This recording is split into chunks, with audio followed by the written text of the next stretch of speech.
Dans le cadre de la configuration de la plateforme en phase, donc les systèmes qui envoient les informations au portail, donc ça s'appelle suivant les cas l'envoy, donc c'est le nom de la gamme. Après il y a plusieurs versions, donc là en l'occurrence c'est un envoy method.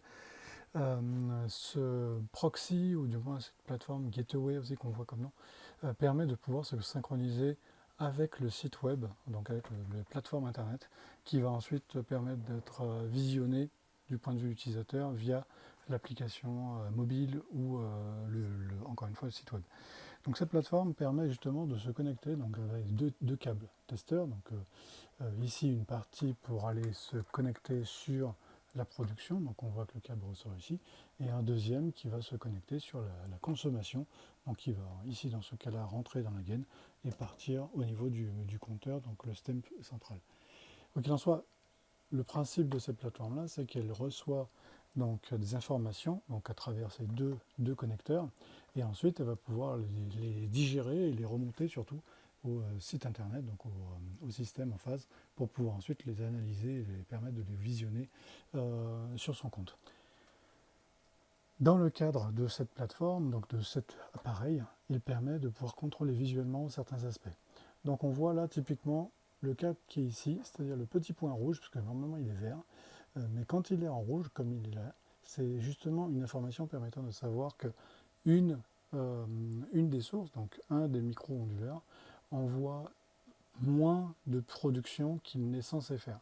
Donc il y a tout un système de calcul qui est fait au niveau de la production moyenne de chaque onduleur suivant le panneau qui est connecté dessus, qui permet de dire, en fait, suivant la configuration qui est donnée, il va pouvoir alerter à partir de 50% ou moins de production par rapport au reste. Donc là, si on retourne au niveau des appareils eux-mêmes, on va pouvoir checker et comparer et découvrir effectivement qu'un des appareils, donc un des micro-onduleurs, produit bien moins que ce qu'il est censé faire. C'est le cas chez moi. Donc c'est pour ça que je l'ai tous les jours celui-là. À partir de 2-3 heures, parce que certains panneaux se retrouvent à l'ombre. Un autre pointeur qui est celui-là, que souvent on observe quand on a des problèmes d'interconnexion. Donc là par exemple si je débranche la connexion internet, donc on va le voir se mettre à clignoter. Hop. Donc il va attendre, et là il se met à clignoter, ou il disparaît, ou de temps en temps il se met rouge. Tout dépend de la situation, donc il y a plusieurs cas de cas de mise en pratique. Là, en l'occurrence, il est éteint complètement, c'est-à-dire qu'il a bien compris qu'il était en déconnexion. Dans certains cas, il se met en clignotement, c'est-à-dire qu'il n'arrive pas à synchroniser. Dans d'autres cas, il se met en rouge complètement, c'est qu'il est en erreur. Donc, quoi qu'il en soit, quand on a ce genre de problématique, donc problématique d'erreur ou de connectivité compliquée, il faut regarder au niveau de la connectique, donc soit en Wi-Fi, soit en câble, savoir si on n'a pas justement un problème au niveau du routeur, au niveau du switch relais, enfin toute la partie réseau. Euh, Quand vous observez des problématiques de ce type-là, il est bon aussi de les éteindre, donc de l'éteindre complètement et de le redémarrer. Quand on l'éteint, on le démarre, c'est bien de l'éteindre et d'attendre 30 minutes.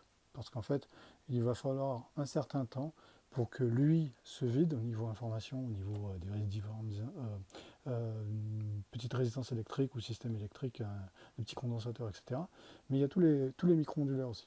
Donc les micro-onduleurs, vu que lui il discute avec les micro-onduleurs, c'est bien aussi que quand on les éteint, quand on éteint cette plateforme, on éteint un certain temps pour vider toutes les mémoires tampons.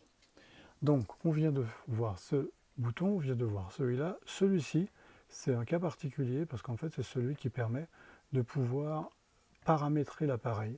Pour pouvoir le paramétrer avec une application mobile, donc avec l'Emphase Toolkit, il nous faut en fait il faut que l'Emphase émette son propre Wi-Fi pour pouvoir se connecter dessus et le paramétrer. Donc, pour pouvoir lancer le connecteur, en fait, c'est ce bouton qui va soit l'allumer, soit l'éteindre. Donc là, en l'occurrence, on va l'éteindre, hop, et là il est éteint.